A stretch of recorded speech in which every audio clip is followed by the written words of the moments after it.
Indian American परिवार में पिता बालाजी रामामूर्ति और मां पूर्णिमा राव के घर जन्मा ये इंटेलिजेंट बच्चा सुचीर बालाजी जब 2 साल का हुआ तो पिता के हिसाब से मोर देन एवरेज था, लेकिन अपनी मां के हिसाब से ये बच्चा एक जीनियस था। 2 साल की उम्र में ये बच्चा कॉम्प्लेक्स सेंटेंसेस फॉर्म कर लेता था और 5 साल की उम्र तक आते आते हार्डली कोई मिस्टेक्स किया करता था। आगे इस वीडियो में 3D एनिमेशन की मदद से जब मैं आपको सुचीर के आखिरी दिन की पूरी टाइमलाइन बताऊंगा तो आप और ज्यादा रिलेट कर पाओगे।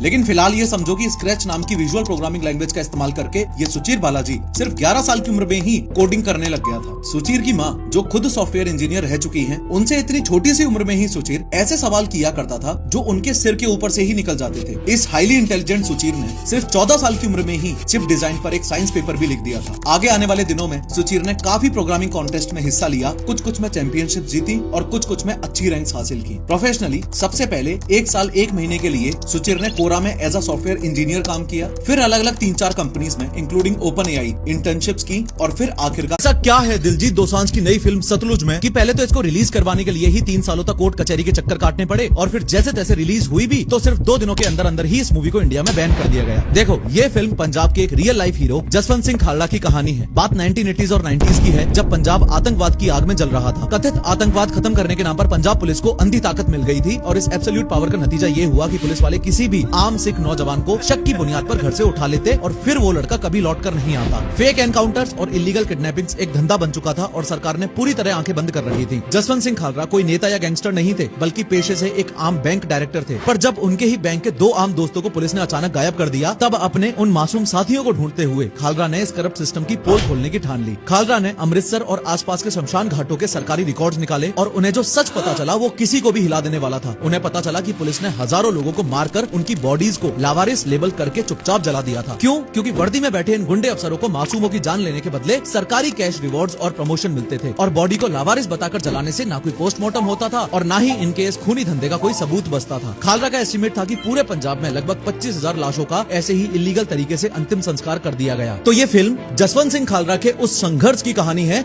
कि कैसे एक साधारण से बैंक एम्प्लॉई ने उन माओ और बहनों को इंसाफ दिलाने के लिए अपनी जान दांव पे लगा दी।